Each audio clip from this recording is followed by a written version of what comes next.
Assalamualaikum warahmatullahi wabarakatuh. Halo guys, kembali lagi bersama Podcast. Podcastnya Administrasi Pabrik Umsida.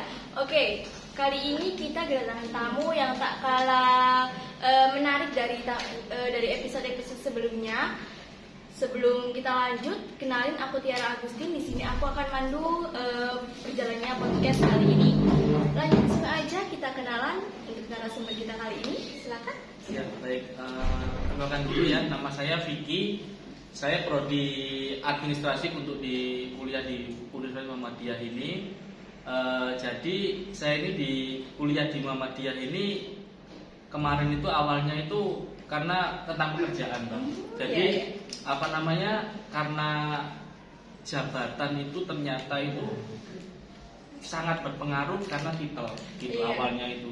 Jadi saya itu sudah bekerja itu mulai tahun 2015. Oh, berarti sebelum kuliah emang udah bekerja gitu ya? Ya, jadi saya sebelum kuliah sudah bekerja dan sebelum kuliah juga saya juga sudah menikah.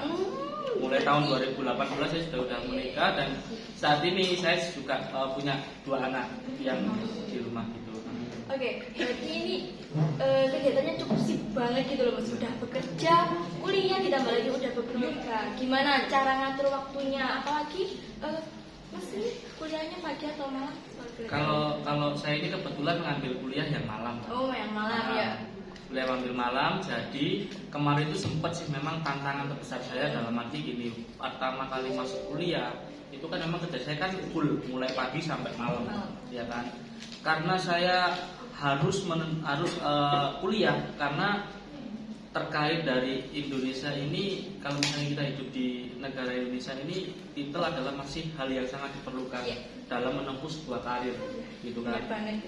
Jadi mau nggak mau saya harus bertekad bahwasanya kuliah ini harus saya lakukan, gitu. Jadi waktu itu saya itu kerja di salah satu toko retail elektronik di Surabaya, ya kan. Habis itu saya memutuskan untuk resign di tahun 2019 awal karena saya harus menentukan untuk pilihan saya untuk kuliah. Akhirnya saya kuliah, tapi saya juga mencari kerjaan yang lain karena saya punya keluarga di rumah nih, harus punya tanggung jawab dan punya 2 anak dan istri gitu kan. Jadi saya mencari pekerjaan yang dimana itu jamnya yang fleksibel gitu. Jadi biar supaya bisa membagi tugas nih antara kerja sama kuliah gitu ya. Itu sih, Pak. Oke, untuk kerjanya sendiri Mas di bagian apa kalau boleh tahu? Kalau untuk saat ini saya di sales supervisor di Hartono di Surabaya. Itu udah lama bekerjanya, Mas? Itu awalnya itu tahun 2015 itu sampai 2019 berarti 4 tahun ya, 4 tahun lebih lah kurang lebih. Itu saya resign, Mbak. Habis itu saya kerja di lain perusahaan, yaitu ikut kayak perusahaan lighting gitu sih, kayak perusahaan lampu elektronik kayak Philips dan segala macamnya itu. Terus habis itu di tahun 2021 saya resign dan saya masuk lagi di sebuah merek dari Korea, merek rice cooker dari Korea yang saat ini bekerja sama dengan Hartono. Jadi saya lagi ada hubungan lagi nih sama Hartono terkait dalam hal penjualan elektronik. Gitu sih. Kalau untuk kuliahnya sendiri nih Mas, kalau boleh tahu ada duka-dukanya nggak sih? Kan kalau dilihat nih susah banget gitu loh ya. Udah bagi waktu untuk kuliah, untuk keluarga, ditambah lagi kerja, pasti nggak gampang ngelakuin itu. Gimana untuk Mas sendiri? Kalau dari saya sih untuk dukanya sih sebenarnya sih berat ya untuk dilakukan sebenarnya itu, karena tanggung jawab yang harus saya penuhi itu nggak hanya dari segi kuliah atau belajar pendidikan saja kan, keluarga juga harus saya penuhi gitu kan. Tapi karena saya bertekad harus bisa, jadi kalau misalkan seberat apapun nih akan saya lakukan gitu, meskipun dalam arti kayak kemarin kan kita tugas akhir kan membuat jurnal ya, yang dimana butuh ekstra ya dalam hal mengerjakan. Jadi saya itu sampai malam-malam itu saya lakukan untuk jadi pagi kerja, malamnya mengerjakan sebuah artikel atau tugas akhir seperti itu. Kalau motivasi awalnya untuk masuk apa Mas? Kalau motivasi awal ya Mbak, pertama kali itu karena gini Mbak, saya itu punya kenalan atau yang bisa dibuat senior saya lah, ya kan, senior saya yang dimana dia itu di perusahaan itu jabatannya itu sudah lumayan, yaitu head manager atau kepala cabang lah, ya kan, di HRD, Mbak. Dan dimana dulu itu dia pernah bilang bahwasanya kamu harus bisa kuliah sarjana gitu.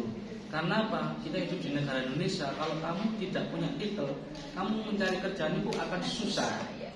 Saya kebetulan sebenarnya saya sudah kuliah, Mbak, tahun 2014 itu di Wireless Education Center Malang. Tapi program profesi 1 tahun atau D1. Nah, yang dimana kalau D1 itu kan sebenarnya lebih setara ke SMA ya, ya kan. Jadi saya memutuskan untuk di tahun 2019 itu untuk join di Umsida untuk melanjutkan pendidikan saya sebagai sarjana. Nah, untuk ketertarikan di AP sendiri sebenarnya itu, Mbak, awalnya itu saya itu karena di Umsida ya kan, kalau untuk milih universitas waktu itu kan saya tinggal di Sidoarjo Buduran.